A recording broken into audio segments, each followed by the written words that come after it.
On Being a Pagan. Alain de Benoist. Translated by John Graham, edited by Greg Johnson. 2004. Originally published in French under the title Comment peut-on, étre, paien? Under the pen name Albin Michel, 1981. Narrated by Skeptical Waves.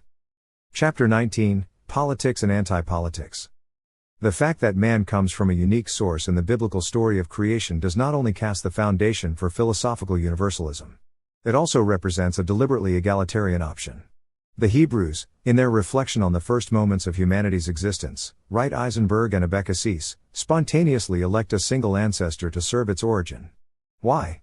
Because, on the plane of the spiritual values that haunt them, they are seeking to forcefully emphasize man's equality and to trace it back to the original unity of man, but also the unity of the human race. Our rabbis say, this is why God created humanity from a single ancestor. It is so one can say, my ancestor came before yours. They add, all men are equal because they are created by the same unique God. If God created just one man, it is so no one would think there could be several gods. Before Yahweh, in other words, all men are equal because they all share the same origin. It is because Yahweh is the only God that all men come from the same source, and, in reverse order, it is because they all come from the one same source that there are not several gods. The differences between men are secondary with respect to their common identity with regard to Yahweh. They are of little account in comparison to Him, just as the other is of little value when compared to the completely other. All men are essentially equal, all men are placed at an equal distance from Yahweh. The anthropological foundation of the biblical theory of politics is perfectly clear. The Bible does not acknowledge any political specificity. In the perspective it establishes, politics is continually brought back to morality, sovereignty to the law. The sovereign political power exercised by men cannot possess the slightest tinge of divine nature, only Yahweh is sovereign. Subsequently, justice is entirely distinct from power. It is what will provide happiness. Men will be happy when the justice of Yahweh reigns. It is the judges and sages, not the kings, who represent the political ideal of the Bible. It is not the state that conditions the society's possibility of being, say Eisenberg and Abecassis. The sole indispensable power is judiciary power. The constitution of judges immediately precedes the revelation from Sinai in the Pentateuch. All the ideology of the Mosaic Code sanctifies the primacy of the judge over the king and of moral and juridical matters over political and military matters. On arrival in Canaan, the country is divided into a confederation where each tribe is subject to judicial authority. The elder delivers justice in his tribe, whereas the judge exercises supreme authority in times of war and directs the executive branch during peacetime. Later on, the judge will even earn the title of Elohim, Psalms 82:6. Following the institution of royalty, the king will remain strictly answerable to the law. Among the Hebrews, the king is obliged to study the Torah and apply it. Following his ascent to the throne, he must keep the scriptures in his close possession and consult them regularly. Civil authority is independent of sacerdotal authority, but must remain strictly dependent upon the law. The great king is neither a builder nor a conqueror. He is one who governs according to the Bible and strives to realize the moral ideals of the Torah. His glory lies in doing good in the eyes of the Eternal One. This is how the biblical model has inspired the principle of the limitation of powers, the principle of the submission of politics to the judiciary, the idea that political problems are fundamentally of a moral nature and can be completely resolved by juridical means. In modern times, this system has found its basically logical extension in American nomocracy, the republic of judges founded on the spirit of the Bible and in which the Supreme Court plays a privileged role. One cannot help but be struck by the dialectical kinship of American constitutional law and the Mosaic Code, writes Paul Costell, who adds, it is not by chance that the American democracy displays so many similarities to the first government of the Hebrews, because the founding fathers were very knowledgeable about the world of the Bible, so thoroughly in fact that several of them knew Hebrew well enough to read its texts. It is only reluctantly, if I can put it that way, that Yahweh responds to the Hebrews' desire to give themselves a king. Royalty, like marriage for St. Paul, is only a stopgap. If you say I wish to establish over me a king, like all the surrounding nations, it is a king chosen by Yahweh your God that you should establish over you, Deuteronomy 17:14-15. This desire exhibited by the Hebrews forms part of their propensity to sin. It is a temptation. Moreover, Judaic tradition explicitly connects the idea of royalty and royal power to the serpent that tempts Eve in the Garden of Eden. In one of the two versions of the first book of Samuel, the appearance of the monarchy is depicted as blasphemous. Samuel reports to Yahweh on the desire of the Hebrew people, and Yahweh responds, "It is I they reject, wishing that I no longer rule over them." 1 Samuel 8:7. This passage apparently represents a correction to the monarchist version found in 1 Samuel 9 1-16. The royal role in Israel is itself contaminated and discredited, writes Alex Agate. Wouldn't it presume or wouldn't it oppose to God's absolute royalty another authority? This is in fact clearly the reason for biblical hostility to royal power. This power is a human power. It is one of the instances in which man declares his autonomy and sovereignty. If royalty is criticized in the Bible, it is because it represents or tends to represent a rejection of nomocracy. It is quite remarkable, furthermore, that for various reasons, all the kings of Israel would be led to transgressing the law, starting with Solomon. The sole exception is Joseph, who, after being named viceroy of Egypt, had practically complete authority over this country and obtained the title of Zadik, the just, precisely because he dispensed justice before sovereignty. The history of the kingdom will later justify the darkest predictions. After the exile and the rebuilding of the temple, during the reforms of Ezra, the Hebrews returned to a strict nomocracy, and it was determined that neglect and transgression of the law were the root causes of all their misfortune. A mentality founded exclusively on the Bible can therefore not have any kind of political autonomy insofar as by its very nature it is compelled to reduce every human undertaking to one of morality. Shemuel Trigano goes even so far as to say that if it were possible to have a Jewish political theory, there could not be a Jewish political theory with the aim of basing Jewishness in politics, as the very essence of politics is the negation of Jewishness. If political autonomy is rejected, it is because it is one of the favored forms of a greater autonomy, the autonomy of man in general. Now, one of the fundamental relations implied by the essence of politics is the relation of authority. In this regard, there is a logical relationship between the challenging of man's authority over man and the assertion of Yahweh's authority over the human race. The mastery of man by man is challenged proportionately to the very extent it is exponentially transferred to God. Yahweh is absolute master and man is servant, with all that implies, notes Wilherberg. One can read in Leviticus, "It is I to whom the children of Israel are enslaved, they are my slaves." The man of the Bible has greater justification for his refusal to fully recognize the sovereignty of a human authority because he owes as his first priority total obedience to the completely other, the faceless face of the absolute master. Obedience to God also negates submission to man, observes Erich Fromm.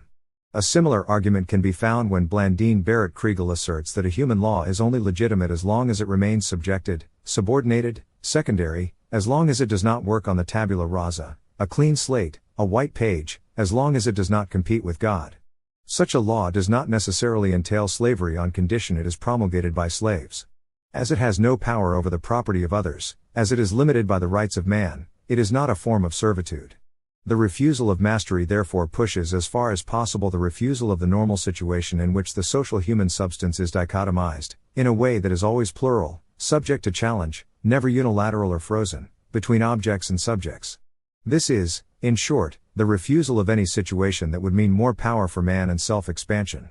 It still involves the description of happiness and justice as antagonists of power, the kingdom of freedom as incompatible with the kingdom of necessity, and this kingdom itself as a place in which an ever-relative human mastery will only be abolished to place it beneath the absolute supervision of Yahweh. It is in the Bible, writes Ernst Bloch, that we find the most impassioned reaction against those on high and against worshipping them. Only the Bible contains an appeal to revolt against them. This appeal to social revolution finds its most enthusiastic forms in the books of the prophets, whose tragic fate stems from the fact that they continually developed, in the face of the powerful, a perpetually critical ideology. This is the social ideal of Jewish propheticism, writes Gerard Walter, a sort of general leveling that will cause the disappearance of all class distinction and lead to the creation of a uniform society in which privileges of any kind will be banned. This egalitarian sentiment goes hand in hand with an irreducible animosity toward the rich and powerful, who will be denied entry into the future kingdom. On countless occasions the Bible condemns as intrinsically evil imperial undertakings and powerful cities and nations. It multiplies the anathemas against the haughty ones who by the same token are also the accursed, Psalms 119:21. It calls for the toppling of beauty, power, and pride. To the pluralism of civilizations and their achievements, born from the creative will of men, it opposes the voluntary deprivation of the monotheist affirmation, the desert of the absolute, the equality in the non-created being. It legitimizes weakness and makes strength illegal. A day will come when the weak, who are the just, will triumph, when the powerful are cast down from their thrones, and when human pretensions will crumble before Yahweh. This will be the day of the Lord of hosts, over all that has been raised up, so that it may be rebuilt, Isaiah 2:12. Human pride will be humiliated, the arrogance of man will be humbled, and Yahweh shall be exalted, 2:17. For Yahweh knows how to humble those who walk in pride, Daniel 4:34. This conception of social justice, based on a spirit of revenge and resentment, anticipates all forms of socialism. The Bible identifies the relationship with God with social justice. But this affirmation is only a means of contesting human authority and principle and not in one or another of its applications. It is for this reason that the prophets, by mounting a full frontal opposition to the princes of this world, can appear as the fathers of the socialism of liberation, the first theoreticians of the resistance to mastery, or, as Roger Gardy puts it, the pioneers of the struggle against alienation. Yahweh, writes Jean Lacroix in his commentary on Ernst Bloch, is he who directs the subversive preaching of social apocalypse. He contests human alienation, but only to replace it with another form, against which there is no recourse. It would also be in this spirit, it seems to me, that we must interpret the constant preference shown by the Bible within its family stories for younger brothers, in other words for those who come second. In Genesis, Abel is the younger brother of Cain. Moses is also the younger brother of Aaron. Isaac, the second son of Abraham, is preferred over Ishmael, his elder half-brother. This opposition is particularly explicit in the case of the twins Esau and Jacob. Esau was the first to be born, Genesis 25:25, and the Bible explicitly states that he fought with his brother in Rebekah's belly before birth because he wanted to come out first. Now Jacob and Esau correspond to symbolic types that are quite comparable to those of Cain and Abel. Esau is a redhead, Edom, and hairy, Seir. He is also a hunter. He will wed Hittite women, Genesis 26:34, and have as a descendant Edom, also called Seir, who would become the enemy of Israel. Jacob, to the contrary, continued the nomadic lifestyle. He was a tranquil man, remaining beneath his tents, Genesis 25:27. In Judaic tradition, Esau refused to be circumcised, whereas Jacob was circumcised at birth. The parallel with Cain and Abel is striking, but it is a reverse parallel, because where Cain killed Abel, Jacob killed Esau as the firstborn by buying back his birthright as the elder son, Genesis 25:29-34. He then, by deceiving his father as to his true identity, obtained the blessing of Isaac, Genesis 27:6-29. Now, what would be the right of the elder if not the fact of naturally coming first, according to the order of things of this world? To this natural hierarchy the Bible opposes another, the hierarchy according to Yahweh, which represents its reversal.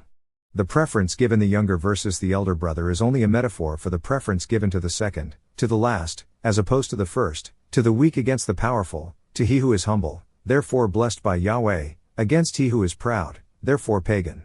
The biblical narrative itself further shows the general range of this metaphor, when Yahweh tells Rebekah, pregnant with Jacob and Esau, "There are two nations in your womb, two peoples that once issued from you will separate, one people will dominate the other, the elder will serve the younger," Genesis 25:23. This is already the announcement of his selection. Nothing more would remain to be said if Yahweh claimed to be correcting a particular unjustified situation, if he claimed to be reacting against the ever-present possibility of an abuse of authority. But this is not what is involved here. It is not the abuse of power that Yahweh condemns, it is power itself. From the biblical perspective, human power established as sovereign is intrinsically evil, it is evil in its very essence. The just are not just in one part and weak in another. They are just because they are weak, by very virtue of this weakness, just as the powerful are evil by very virtue of their power. So it is not the weak that are touted by the Bible as much as weakness itself. Let's read Psalm 119. Its author establishes a logical parallel between the status of being one of the just, one who respects the word of Yahweh, and status fact of being a stranger down here, verse 19, the status of being persecuted, humiliated and scorned. This condition, to which this author has been reduced, constitutes his own grace. Otherwise it would be inexplicable. God cannot be wrong, and on the other hand, weakness cannot be an evil. So it must be that the powerful are only triumphing in appearance. And what better appearance could there be than their very power? We find here the entire apparatus of general reversal of cause and effect that characterizes this literature. It is because he feels like a stranger, and feels humiliated and persecuted, that the psalmist transforms his disgrace into grace by using the sole means at his disposal, in other words, looking at it as the effect of the superior will of Yahweh. And just as the evil fortune that strikes him is the surest sign of his election, the triumph of the powerful is the no less certain sign of their wickedness and the proclamation of their punishment. This interpretation even operates retrospectively. Moses, having been chosen by Yahweh to receive the revelation of Sinai, could only be greatly humble and ascetic, the most humble man the earth has ever carried, Numbers 12:3, and it is by very reason of this humility that mankind have remembered him. In Yahweh's order the last are always the first. In this sense, Yahweh is clearly a God of vengeance. He will realize in the absolute of history what his people were incapable of doing in the relative order of their own history. See the book of Jeremiah. The metaphysics of revenge, the ideology of resentment as source of the reversal of all values, as source of the substitution of the negative for the positive, finds its most profound basis in this system. The spirit of vengeance produces the necessary condition for bad conscience, which itself implies the idea of sin. The instilling of guilt is only the means, the sole means at the disposal of one who feels victimized by an unjust domination, to convince himself of the absolute compensation his condition will prompt and, by the same token, for attempting to incapacitate the powerful by awakening in them the infection of doubt about the causes of their own power. This idea running through the Bible according to which it is just, intrinsically just, that the first shall be last and the last shall be first, probably made it difficult to start relying on the notion of love. This love still finds itself confined by the intolerance that forms its relative antithesis. A very current profane transposition of this can be seen in the prominent saying about the freedom that is appropriately denied to the enemies of freedom.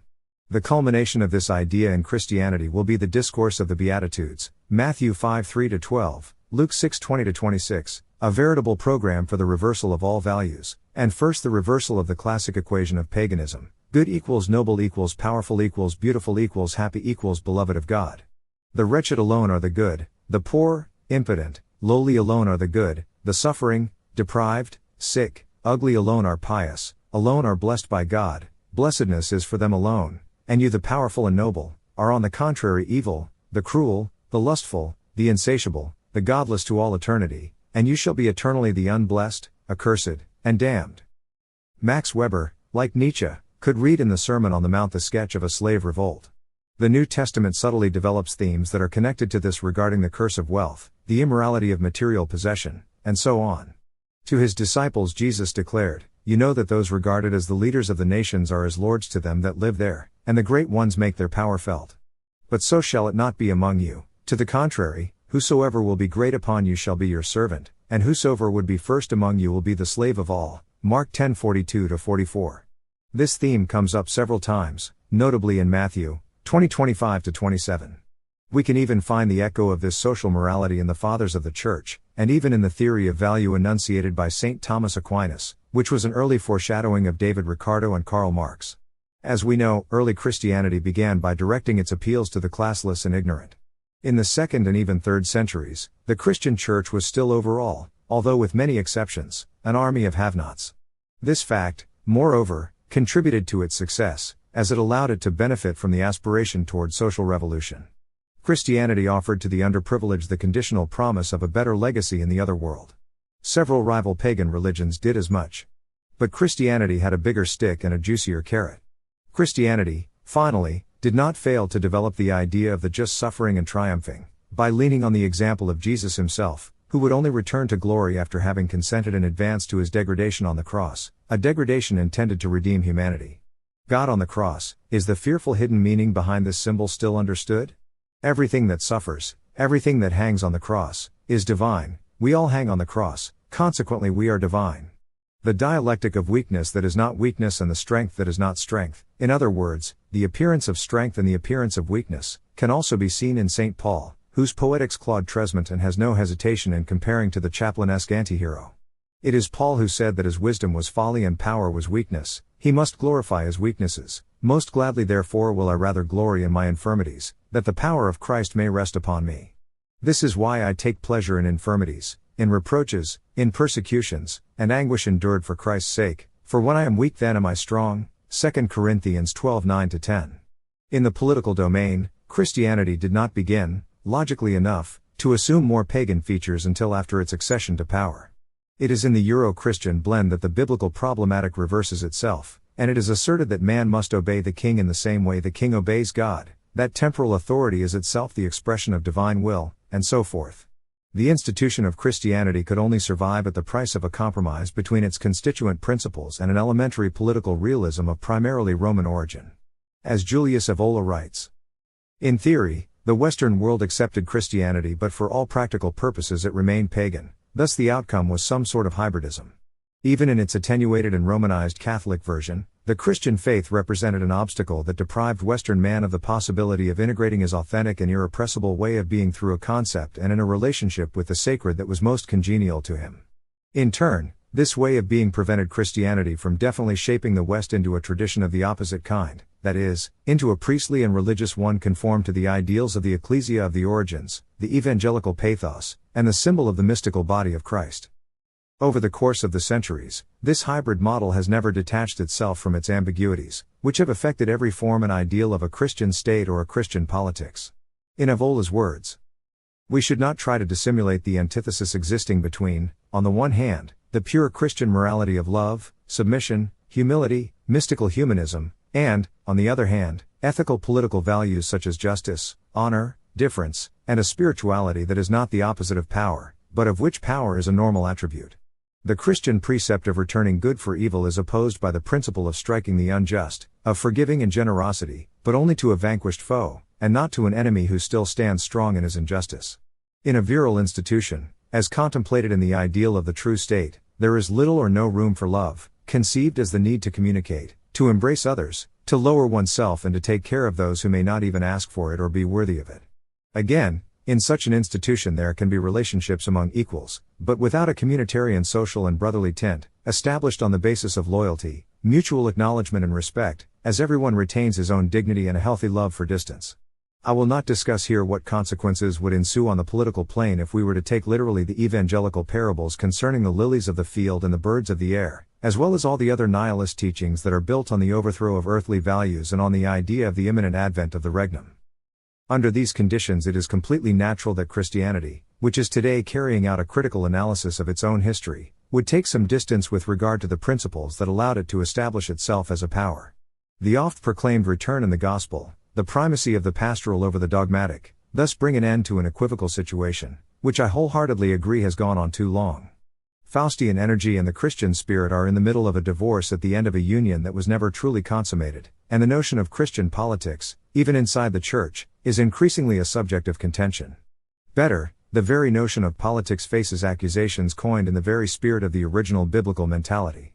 Jacques Ellul did not hesitate to write, "The accumulation of evil, the rise of danger, it is politics and politics alone that has caused this. It is the current image of absolute evil.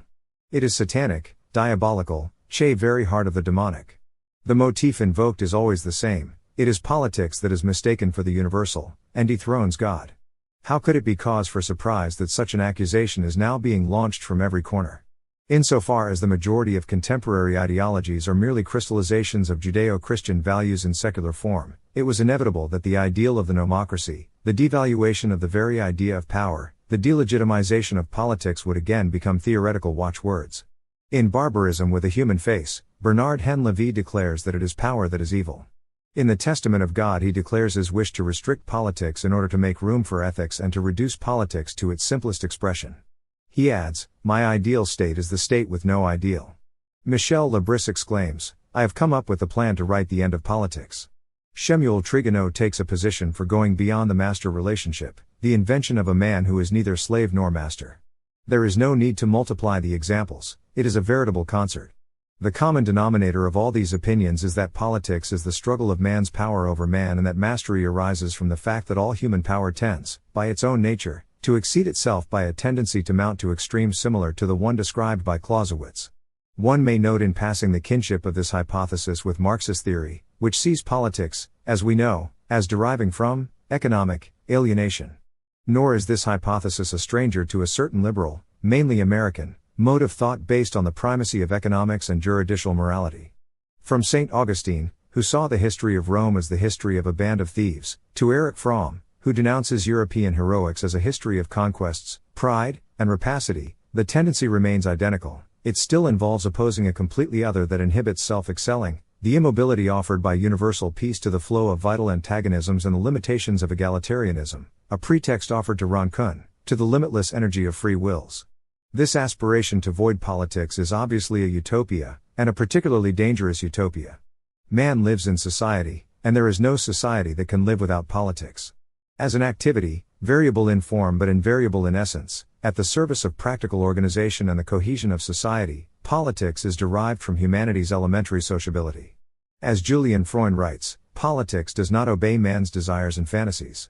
Man cannot change things to be as if he never existed or to be something he is not. He cannot suppress it without suppressing himself, politics as an essence in a double sense, where on the one hand it is one of the fundamental, constant, and ineradicable categories of nature and human existence, and, on the other hand, a reality that remains identical to itself despite the variations on the face of the earth. In other words, man did not invent politics, nor did society, and in addition, throughout time politics remains what it has always been. The essence of politics includes three presuppositions: the relationship of command and obedience, which determines order, the relationship of public and private, which determines opinion, and the relationship of friend and enemy, which determines struggle. It is the way it mobilizes these presuppositions, especially the first and third, that the essence of politics prompts the radical hostility of those who refuse to accept that relations of authority, not necessarily despotic, necessarily derive from human diversity, to the point, moreover, that acts of resistance and refusal can only have meaning with regard to the factual givens of obedience and command. A society without politics would be a society without order. This would be anarchy, the prelude to the overcompensation provided by dictatorship. Opinion, this would be the most total absence of liberty imaginable, or struggle, this would be death. Hence the now classic definition provided by Freud: politics is the social activity that proposes to guarantee by force, generally based on law, the exterior security and interior concord of a particular political unit by ensuring order in the midst of all the struggles that are born from the diversity and divergence of opinions and self-interests. The normal political authority is the state. Its two essential roles are designating the enemy outside, actual or potential, and preventing personal conflicts inside from degenerating into civil war. Machiavelli primarily conceived of the state as the most appropriate means of putting to an end the private wars between Italian lords. The state, therefore, has a completely natural recourse to that specific political method known as force. It is in this perspective that we should place the problem of reasons of state that have ceaselessly haunted sociological political analysis since the 17th century. The reason of state is exercised in the name of the collective good, it has the character of public safety. It is the right of the state to take action in the name of the collective interest and do what it pleases under the pretext that, as upholder and guarantor of sovereign authority, it is not subject to its own rules. It results rather from the principle of anti-reductionism. The whole of the nation, as a whole, has prerogatives that each of its constituents cannot possess separately, and these prerogatives are exercised by the state. Thus the principle of the reason of state is, conceptually inseparable from the political conduct of a state.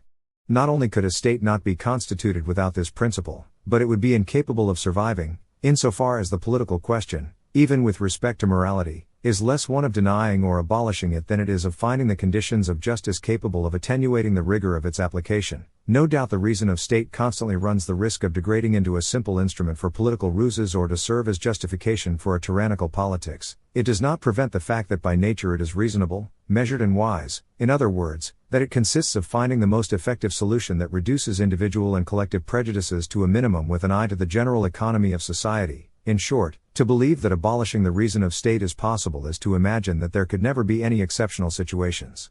It also amounts to a refusal of the transcendence of the state and reducing it to one individual association among other associations. As for the old debate, instituted by the Bible, on the antagonism between force and law, it becomes moot on realization that no law is viable unless means to apply it exist. Now law cannot obtain its application in and of itself. Constraint is not one of its inherent qualities. As Julian Freund writes again, law is normative and prescriptive, but it does not possess within itself the force of imposing or compelling respect for what it prescribes. Constraint comes from without, it is political or hierarchical depending upon the case. It is force that is a priori excluded by the law, it is violence. In the lawful state where the law reigns exclusively, adds Freund, not only would law be impotent but politics would be paralyzed. Peace is a primordially political and not juridical matter. It is when politics are powerful enough to counter violence both within and without that it can impose solutions by law. Law is not essentially original. It presupposes politics as the very condition of its existence and perpetuation. To simultaneously wish for the rule of law and the least politics possible is a contradiction in terms. Law cannot be boiled down to force, but it cannot establish itself save through a relationship of strength. To replace the political with the juridical would necessarily lead to impotence, anarchy, and an overall state of injustice. It is the extinction of politics, and not the assertion of its primacy, that brings about a return to the law of the jungle. In the ideology of Indo-European paganism not only is the biblical antagonism between morality or law and political sovereignty non-existent, but these two notions, to the contrary, are closely connected. It is this which is vigorously expressed by the theology of the first function, to which Georges Dumézil has devoted several books. Among the Indo-Europeans, law and sovereignty are embodied by gods representing the two fundamental and inseparable aspects of this first function. Dies Phidias and Jupiter for the Romans, Mitra and Varuna for the Vedic Indians, Tyr and Odin Wotan for the Germans. This religious fact presents a very clear teaching that is more relevant than ever. The idea according to which the use of force necessarily leads to its pathological escalation is contradicted by historic experience, which shows us the most contradictory formulations in this domain. All power does not mount to extremes. As for the idea that law should substitute itself for force, it is purely utopian as I have shown, since the situations that are exceptions cannot be governed by the juridical angle. Force will always remain necessary to counter those who do not respect the law. The balance of force and law under the strict control of political sovereignty is the characteristic of every organic society, and it is only the disappearance of one or the other that will lead either to despotism or anarchy.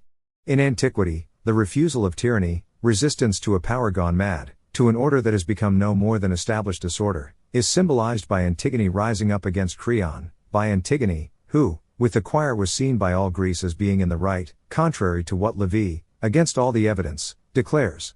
The affirmation of the primacy of politics is therefore a far cry from the legitimization of despotism. In fact, it is the exact opposite. Instead, it is clearly its negation that appears to denote a disturbing mental disposition, a subjectivity that is so pathological that it is spontaneously compelled to transform every object into an idol, a subjectivity so materialist that it can only escape its own tendencies by submitting to the absolute decrees of a completely other, a subjectivity, which, through its protest against hierarchies, is in fact aiming at their reversal. Dare we say it, the interpretation of all power as an evil, every recourse to force as unjust, does not only arise out of propaganda that may or may not be effective, it also reveals a profound inability to grasp these notions in any other way. It reveals, in a word, what our preachers of justice and universal peace would do with power if the opportunity arose for them to claim it. Likewise, freedom is not the state that results from the suppression of all human constraints. It is not a natural state of man that society, power, the social order, and so on have taken from us, a formless freedom corresponding to the very nature of man according to Rousseau, a liberty inherent to the subject of law based on a sovereign conception of individual will, as sharing in an absolute sovereignty that predates society, a freedom that power must recognize as axiomatic, as license, as emancipation from all necessity. Liberty is a political notion and not a moral one, as such it cannot escape the presupposition of politics. Liberty must be conquered. There are no spontaneous beneficiaries of it, but founders and guarantors. Freedom results exclusively from the action taken to install it or take possession of it, whether this action is taken by individuals or groups. It therefore assumes, by nature, a full sovereignty. People and nations, like individuals, are only as free as they are sovereign. The free man is a warrior, declares Nietzsche, and this formulation is made explicit by the definition he provides. Freedom consists of possessing the will to self-responsibility so that the distance that separates us may be maintained. Therefore, it is not so much an absence of constraint as it is the free will to impose upon oneself the constraint that encourages a state of power and full mastery of one's abilities, the foremost condition of their being put into operation, the free ability to keep the promises that one has made to oneself. To eliminate politics in the name of freedom amounts to creating the conditions for freedom's own elimination. As Carl Schmitt wrote in a now celebrated passage, if a people no longer has the strength or will to maintain itself in the political sphere, it is not the end of politics in the world. It is only the end of a weak people. As an ideal at the end of history, the Bible aspires to universal peace. These words of Isaiah are inscribed in enormous letters on the front wall of the United Nations building in New York, and they shall beat their swords into plowshares, and their spears into pruning hooks. Nation shall not lift up sword against nation, neither shall they learn war any more. 2-4, see also Micah 4:3. The coming of the rule of the one God entails the abolition of the conflicts born out of the diversity of the real world. The same occurs in Marx with the realization of the classless society. History, like existence, is eluded by an initial solution that guarantees the final solution, the state of non-contradiction, the end of the secular theodicy, the homogeneous and conflictless society. In this sense Marx falls under the criticism of Nietzsche, denouncing the metaphysical illusion in his own way. This world is contradictory, therefore there is a world stripped of contradictions, the will to power. This ideal of universal peace is an ideal of non-contradiction, which logically implies disappearance of differences, and until that disappearance, their theoretical devaluation, as it is differences that generate the contradictory. Contradiction is the very motor of life, the desire to make it vanish is a death wish. It is entirely different in paganism, where the conflict of opposites and its resolution in and by the being of the world sacralizes the struggle as a positive fundamental reality. Struggle is not the foundation of an order, but forms the framework of the universe. Implying both conservation and transformation, contradiction, which is not mechanistic and fixed but clearly dialectical, ensures its own transcendence, Aufhebung. At the empirical and preconceptual stage, we can find the clearest perception of it from the time of high antiquity, notably by Heraclitus. It must be known that the fight is universal, that justice is a struggle, and that all things are born in accordance with struggle and necessity. Regarding Heraclitus, Nietzsche writes, "The strife of the opposites gives birth to all that comes to be, the definite qualities that look permanent to us express but the momentary ascendancy of one partner. But this by no means signifies the end of the war, the contest endures for all eternity. Everything that happens, happens in accordance with this strife, and it is just in this strife that eternal justice is revealed." It is a wonderful idea, welling up from the purest strings of Hellenism, the idea that strife embodies the everlasting sovereignty of strict justice, bound to everlasting laws. It is Hesiod's good eros transformed into the cosmic principle. It is the contest idea of the Greek individual and the Greek state taken from the gymnasium and the palestra, from the artisagon, from the contest between political parties and cities, all transformed into universal application so that now the wheels of the cosmos turn on it. Throughout European history, this implicit philosophy will constitute the profound justification of an exaltation of the values of struggle. Saxo Grammaticus says to Buret, "War comes from the well-born, the makers of war are of high lineage. For the dangerous actions undertaken by the chiefs are not the deeds of common men." And it is also this idea, not of a universal peace but a universal struggle, that is expressed in the beautiful engraving by the mysterious Petrarch master, Der Kampf in der Natur, 1520. Whereas Judeo-Christian monotheism, vehicle of the obsession with the unique and homogeneous, demands, or believes itself justified in demanding, the extinction of conflicts, without realizing that the conflictual structure is the very same as life, and its extinction implies entropy and death. European paganism rests on an antagonistic pluralism of values. In its most immediate manifestations, polytheism is the expression of this antagonism, which never terminates in irreversible opposites and a radical dualism, but naturally resolves itself in a harmonious whole. The pagan gods fight amongst themselves, and yet this struggle never provides a challenge to the tripartite structure that emerged from the foundational war. In agreement with Jean-Louis Tristany, Michel Mauvassili emphasizes that the tripartite division given by Georges Dumézil to the Indo-Europeans tends to make prominent their recognition of social plurality. There are various roles that are assumed, which perhaps construct, oppose, and fight each other, but are recognized for what they are, and if there is a hegemony of a given type, it is momentary, precarious, and ever subject to challenge. This is because, as Max Weber says, the gods who are fighting each other are also fighting and confronting an ever-plural array of antagonistic forces, none of whom are absolutely dishonored in advance. In the spirit of paganism, even the public enemy, hostis, as opposed to inimicus, cannot represent evil in and of itself. It always remains a relative adversary. Furthermore, reciprocal esteem may be born from this confrontation.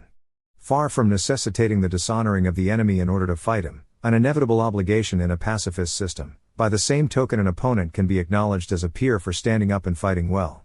Hence the fundamentally pagan appeal to the fraternal adversary, an appeal rarely heard today, I should note, that is the strict opposite of the forgiveness for offenses and the left cheek that is presented after the right cheek has been slapped. Hence also the very ancient practice of the duel, which is the very concretization of this mentality, and we all know how it has endured through time, even independently of the technical development of means of destruction. In paganism, the war of religion, a war between categories of belief, is excluded, along with the class struggle, war of social categories, by very reason of their irreducible nature.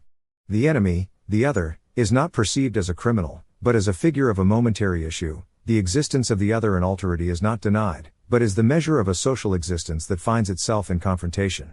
The motif of enemy brothers, which in Indo-European tradition seems to be grafted alongside the theme of divine twins, clearly illustrates the way in which pagan thought places conflict and confrontation far beyond good and evil.